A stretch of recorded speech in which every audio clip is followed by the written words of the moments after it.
Hello kids, welcome to Leeds Online School. This is English Language Form 3. For the first midterm, we have to cover up several lessons in part 2 of the book. They are figurative language, answering vocabulary questions and obstacles to understanding. The content of the video: Chapter 13, Figurative Language, which you will find in page number 32 to 34. Chapter 14, Answering Vocabulary Questions, which you will find in page number 35 to 38. And Chapter 15, Obstacles to Understanding, which you will find in page number 40 to 42.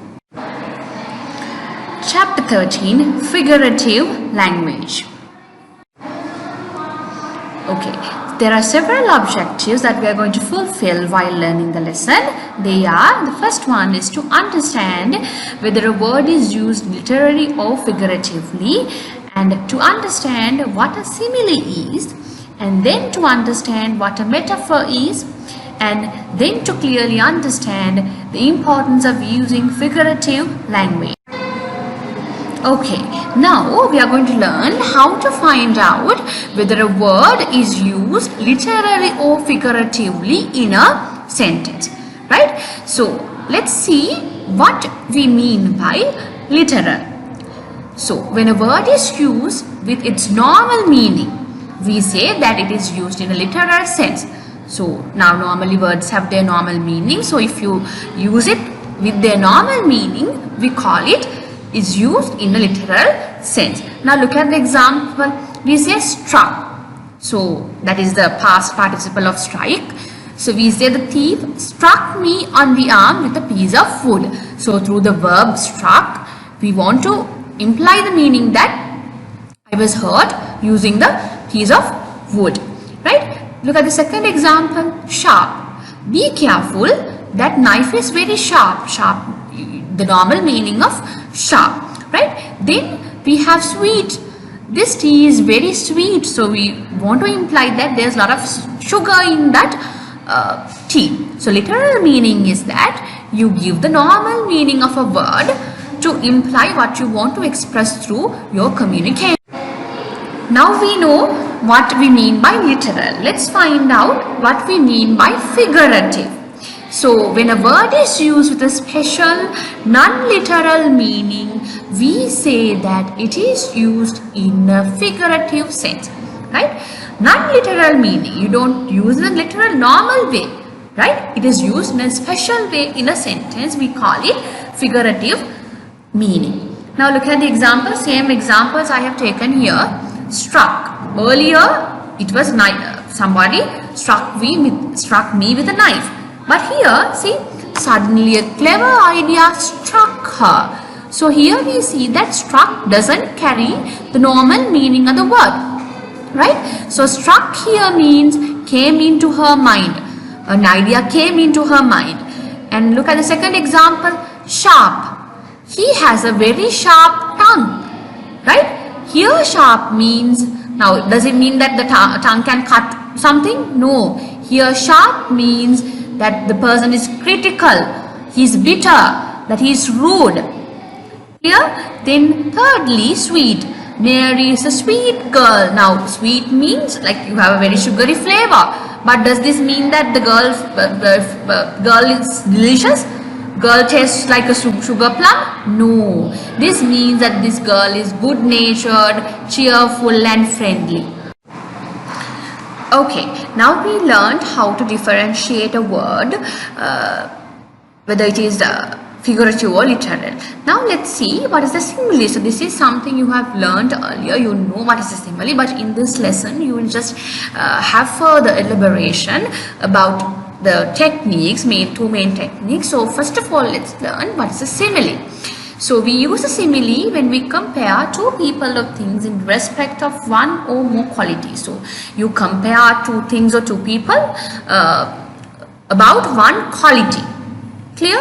Now look at the given example, and on the other hand, we have to keep in our mind that we often use as or like to start the simile. So one easy way to identify a simile in a sentence is usage of as or like, right? Now look at the given example.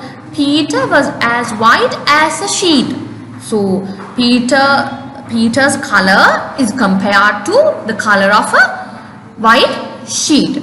Look at the second example. The manager makes us work like slaves. How manager make the workers work is compared to the way that that slaves work. Clear? So we clearly see as or like in here. So it's very easy to identify a simile because you see as and like in the given sentence. Okay, now it's time to test what we have learned. So in page number 32 you find exercise number 1. So in this exercise what you have to do is, in each pair of sentences say whether the words in bold type are used literally or figuratively. So you're supposed to say the bolded words are used literally or figuratively. If they are used figuratively, then you have to explain what they mean. Now let's look at the first sentence given. Venus Williams breezed by her opponent to enter the final of the tennis tournament. So how it is used? Venus Williams breezed by her opponent. We understand that it is used figuratively. So what is the meaning? The meaning is that she is beaten so easily. Clear? Then B, when we went out, a gentle breeze was blowing. So we see that it is used literally. So likewise you can do, there are 10 sentences. I think you are capable of.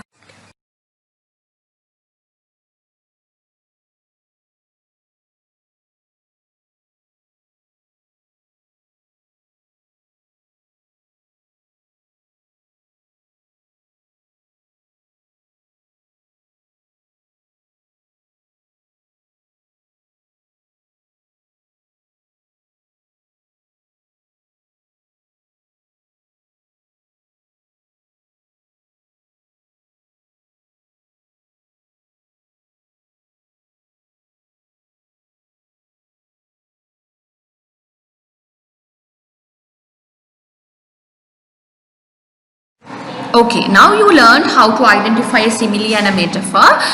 Now let's learn why do we want figurative language in our writing. The first thing is that they make a statement more concrete and vivid. So when we use figurative language, we are capable of expressing our ideas vividly. Then the idea becomes very concrete, right? And then they make a statement easier to understand. So when we write figuratively, so the people who read are capable of understanding the sentence easier. Then more often they are more interesting and striking. So the sentences become very interesting and they become striking. Any person could remember, right? Look at the example. Now normal way, he is a very cunning boy. So cunning, we know it is literally used. But if we say he is as cunning as a fox, so we see, looking at the second sentence, we can imagine the boy. Cunning as a fox, we can identify, we can imagine the qualities of the boy.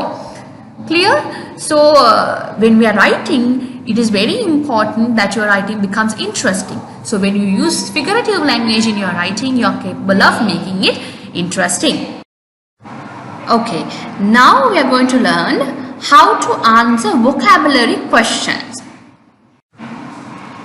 So there are several objectives that we are going to fulfill while learning this lesson.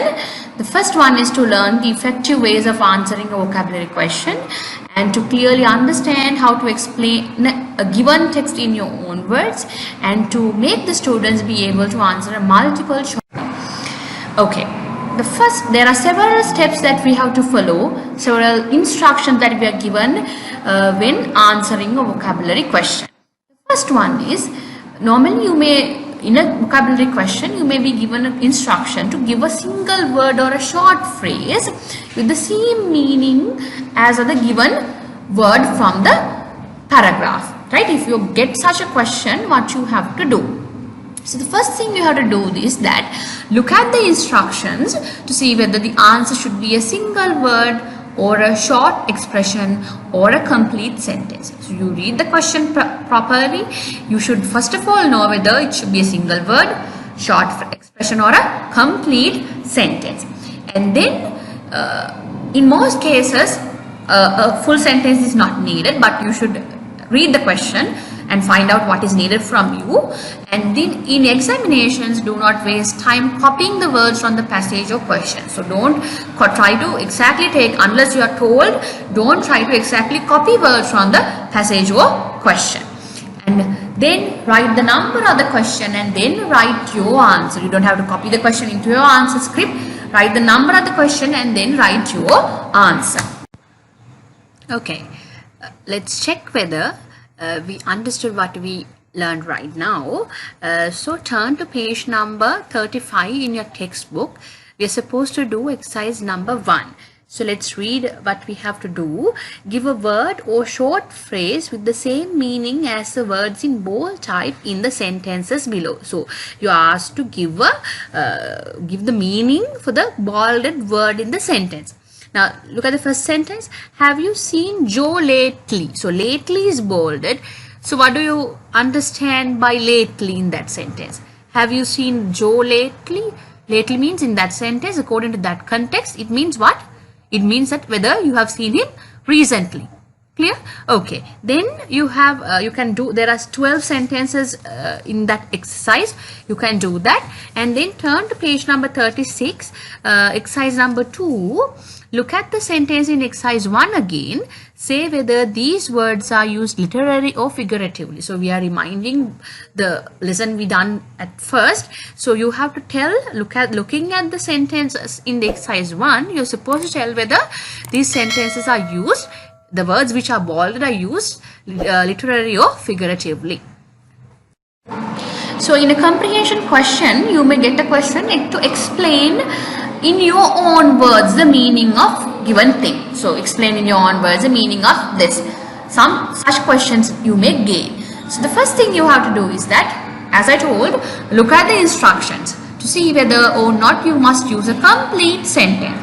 See the instruction, whether they have stated whether you have to use a complete sentence, and then it is safer to use a complete sentence unless the instructions say that only single words or phrases are needed. So for the better side, better to use a complete sentence, even though you are not told to use when you are not given a clear instruction, as in when you are not told to use a single word or phrases, better to use a complete sentence. Then if you quote words from the question or passage, put them in quotation marks. Always keep that in your mind. If you take something from the passage or the question, you have to show it using quotation. Okay. Then sometimes, thirdly, you may be asked to quote the word that. Sometimes questions may be there for asking you to quote a word from the passage which matches the given word, right? So in such cases, you may be asked to copy from the passage a word or expression which shows or proves something. Okay. Then now look at the example. Write a single word which shows the time or the year in the following sentence. So you have to write a single word. Now earlier also I told, look at the instructions. So here you are asked to write a single word which shows the time of the year. Now let's look at the sentence. In the winter months, influenza is a common illness in many countries. So in this one, what is the word which shows the time of the year? Yes? Yes, very good. It is, answer is winter. Fourthly, you may get a multiple choice question where you are given several answers and you are supposed to find the best suitable answer. So now look at the example. At a market, inspectors visit hawkers to check their weights and scales. They want to ensure that the equipment is true and that buyers are not cheated. Right? That is the sentence given. So you are asked, write down the words from the following list which is closest in meaning to true as used in line 2 of the example. So what you have to do is find a word from the list which is closest to the meaning to true, which is used in the sentence, right? So they have given you 5 answers: accurate, credible, honest, sincere, valid, right? So we see that the answer which is more suitable to true in the second sentence is accurate. Clear? So you have to read always in multiple choice question whether to underline or to circle those instructions. You have to read always, right? And then do exactly the thing that they have asked you to do. Okay, it's again the time for the exercises. So turn to page number 38. Then you will find exercise 5 in your textbook. So in here what you have to do is, in each case choose the word that is closest in meaning to the given word in the passage. So you are supposed to, they have given you 4 answers. So you have to read the passage. You have to find the word which is more suitable for the bolded word in the sentence. Right? So you are given 10 sentences. I think you are capable of doing it. Okay.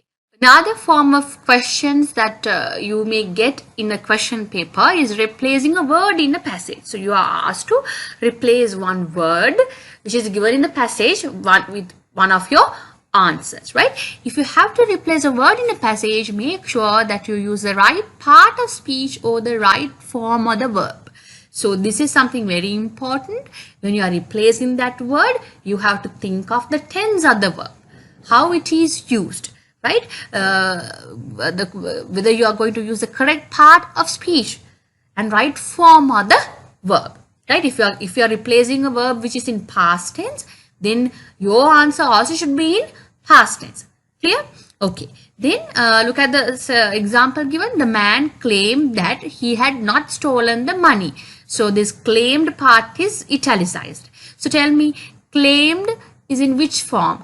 Which tense it is given? It is given in past tense. So if you are going to replace it, then you have to replace it with past tense. Clear? Now give a short expression which we can use in this passage without greatly changing its meaning. The question is, you have to give a short expression which would replace the bolded word without greatly changing its meaning. So now these are the possible answers. So you can tell that for the word claimed, you can say denied that he had, or else you can say to deny he had. But if you say deny he took, it is wrong. Clear? So the possible correct answers are denied he had, to deny he had. Clear? Okay. Okay, last part we are learning for the midterm in this part 2 of the book is obstacles to understanding. So in this lesson we are going to learn what are the difficult parts when you are reading a comprehension question, when you are answering a question from the comprehension. Okay, the first difficulty you may come across is passive and active verbs, right? So one thing you have to keep in your mind is that when a verb is active, the action often moves from left to right. Now I have given you the arrows, so always a verb in an active sentence moves from left to right, right? So now look at the example given. A spectator attacked a player at a football match. So attacked a player at a football match. So you see that the action moves from left to right. But in a passive verb, what happens? The action moves from right to left, the opposite of that, right? See the example. A spectator was attacked by a player at a football match. Was attacked by a player at a football match. You see the action moves from right to left. Then another place where you would find it difficult sometimes to guess the answer is the place where you use so and that in the same sentence. So this is a very well-known pattern for you all. Now look at the example. He was so angry that he could hardly speak.